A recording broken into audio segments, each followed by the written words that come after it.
Association of Southeast Asian Nations leaders are calling for the bloc to unite toward the shared goal of an ASEAN Economic Community.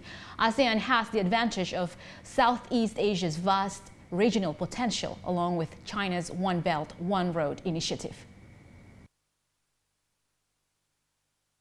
The ASEAN Economic Community aims to integrate Southeast Asia's economies towards a globally competitive single market and production base with unrestricted movement of goods, services, labor, investments and capital among the 10 member states.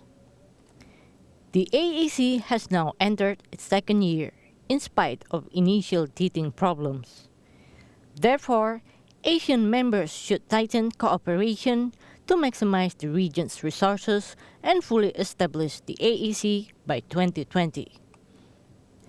Singapore Management University Business Development Vice President Professor Aniko says ASEAN should be able to turn its regional diversity into a platform from which to develop ASEAN.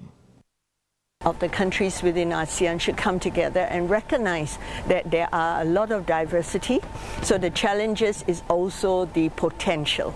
I think that if each of us could recognize that, different countries would have strength in different things.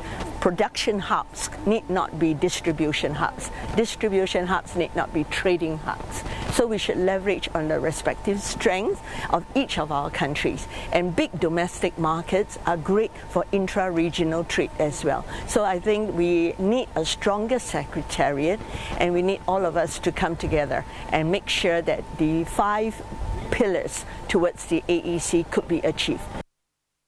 Each ASEAN member state should appreciate the value of diversity in the region. All Asian member states should have one vision so that the 5 pillars of AEC can be achieved in the future. Regarding China's One Belt, One Road initiative, Annie says ASEAN has an advantage in its maritime territory. Annie believes the One Belt, One Road initiative will not be able to run optimally if China only simply relies on conventional or Silk Road trade routes, meaning ASEAN must ensure its maritime routes make the most of the One Belt, One Road initiative.